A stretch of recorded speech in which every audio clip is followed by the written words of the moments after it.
Chalakudy excise range wash പിടികൂടി. രഹസ്യവിവരത്തിന്റെ അടിസ്ഥാനത്തിൽ കോടശ്ശേരി ഗ്രാമപഞ്ചായത്തിലെ കലിക്കൽ ദേശത്ത് വർഷങ്ങളായി പ്രവർത്തനരഹിതമായി കിടക്കുന്ന പാറമടയുടെ പരിസരത്തു നിന്ന് ശർക്കര, മറ്റു പഴവർഗ്ഗങ്ങൾ ചേർത്ത് ഉപയോഗിച്ചുകൊണ്ട് ചാരായം നിർമ്മിക്കുന്നതിനു വേണ്ടി പാകപ്പെടുത്തിയ 60 ലിറ്റർ വാഷും മറ്റു ഉപകരണങ്ങളും Chalakudy excise range assistant inspector K Raju പിടികൂടി. കേസ് രജിസ്റ്റർ ചെയ്തു.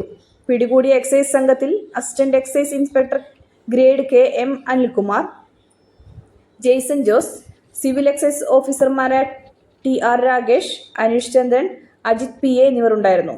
പ്രതികളെക്കുറിച്ച് അന്വേഷണം ആരംഭിച്ചു. ഉത്സവ സീസൺ ആയതിനാൽ ചാരായ നിർമ്മാണം നടക്കുന്നതിന്റെ അടിസ്ഥാനത്തിൽ ഉൾക്കാടുകളിലും പ്രവർത്തനരഹിതമായ പാറമടകളിലും കൂടുതൽ റെയ്ഡുകൾ സംഘടിപ്പിക്കുമെന്ന് എക്സൈസ് ഉദ്യോഗസ്ഥർ പറഞ്ഞു.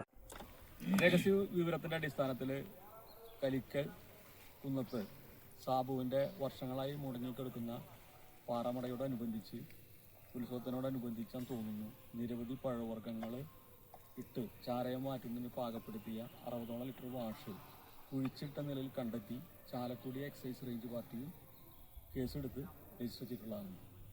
കൂടുതൽ പ്രതികൾക്ക് വേണ്ടിയിട്ടുള്ള കൂടുതൽ വിവരങ്ങൾ അന്വേഷണത്തിലാണ്.